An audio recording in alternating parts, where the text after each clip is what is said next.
Mobile வந்து ஃபாரன்சிக்கு போதில்லை, அங்கே என்னென்ன விஷயங்கள்லாம் பண்ணாங்க அந்த மொபைல், அதை பற்றி சொல்ல முடியுமா?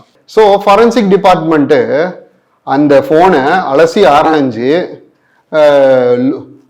Corner to corner, pillar to post, அதை வந்து நுணுக்கமா பார்த்து இதை வந்து என்ன பண்ணியிருக்கான்றத என்கொயரி கண்டக்ட் பண்ணி அது மூலயமா சப்மிட் பண்ண ரிப்போர்ட் என்னன்னா, there is no such person called sir.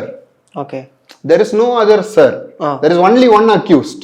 Okay. So என்னோட எக்ஸ்பீரியன்ஸ்ல நான் என்ன நினைக்கிறேன்னா, அந்த பையன் அந்த பொண்ணு பயம்புறுத்துறதுக்கு ஃபோன் எடுத்து காதில் வச்சுட்டு, சார் இது மாதிரி இருக்கு சார், மாட்டிக்கிச்சு சார், வீடியோ மாட்டிக்கிச்சு, அந்த பொண்ணை வந்து ஏதோ அப்படின்ற மாதிரி அந்த பொண்ணை த்ரெட்டன் பண்றதுக்காக யூஸ் பண்ணியிருக்கானே தவிர there is no person called sirன்றது என்னோட ஒப்பீனியனா நான் வந்து உங்ககிட்ட சப்மிட் பண்றேன். இப்போ அப்பீல் அப்படிங்கிறத போனா எத்தனை நாள் கழிச்சு அவங்க போவாங்க, போறதுக்கான பாசிபிலிட்டி? அப்பீலுக்கு வந்து they have usually 30 days time. Okay. நல்ல வெர்டிக்ட் வந்திருக்கு, அந்த வெர்டிக்ட் இன்னையில இருந்து 30 days அவங்களுக்கு டைம் இருக்கு. ஓகே. இந்த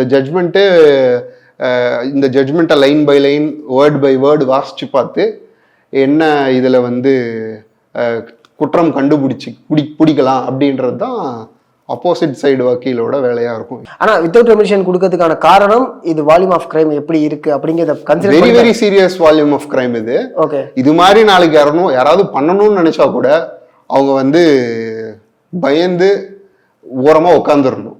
புரியுது. ஏன்னா இது வந்து லேமேன் லாங்குவேஜ்ல சொல்லணும்னா, இந்த மாதிரி தப்பு நடக்கவே கூடாது. உமனுக்கு நடந்ததுன்னா பாதிக்கப்பட்ட இந்த பெண் மாதிரியே எல்லாரும் முன் வந்து தைரியமா குரல் கொடுங்க. ப்ரொடெக்ட் பண்றதுக்கு ஜுடிஷியரி இருக்கு, நல்ல அட்வொகேட்ஸ் இருக்காங்க. கண்டிப்பா வந்து we are all behind you.